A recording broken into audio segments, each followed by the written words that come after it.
Hi, I'm Robert Evett, tech reporter with the Tulsa World.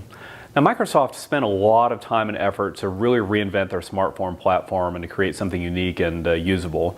But so far, their reward has been to get absolutely murdered in the marketplace.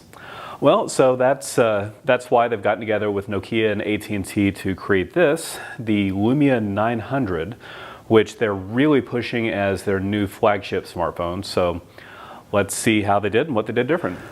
So the Lumia 900 has an interesting design. The sides kind of wrap around from the front to the back, as you can see here, which is pretty interesting and pretty nice. I just wish that the screen was a little more flush with the body. It sticks up a little bit, but overall, not bad.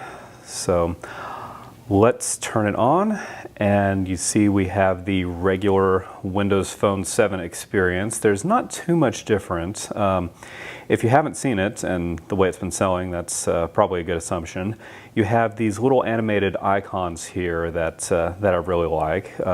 People, I think, is especially well done because it puts all of your contacts from Twitter and Facebook and everything into just one big mass, where fortunately you can also search alphabetically. And it's got good integration with LinkedIn and a bunch of other networks. And so here you can see you can usually get to phone, mail. Got the usual Xbox Live integration. If you've got an Xbox 360, it works quite well. The processor seems to be reasonably speedy. It handles fairly complex sites like Wired and, of course, the Tulsa World quite well.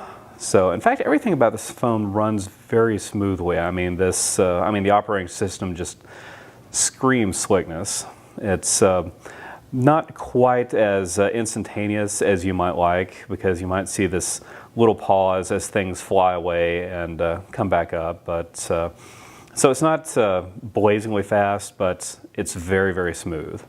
Now, something I particularly like, going over here to get to the expanded apps here, is the one little camera feature. I'll try to show you real quick.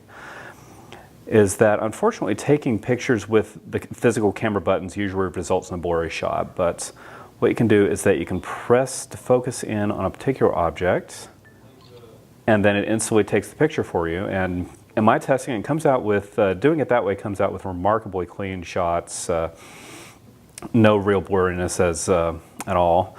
And since this is a Microsoft product, of course, it has Internet Explorer and Office, where you can go through certain documents like Excel, Word, things like that. So all in all, it runs well, but really it's pretty much the same Windows Phone experience that you've come to expect.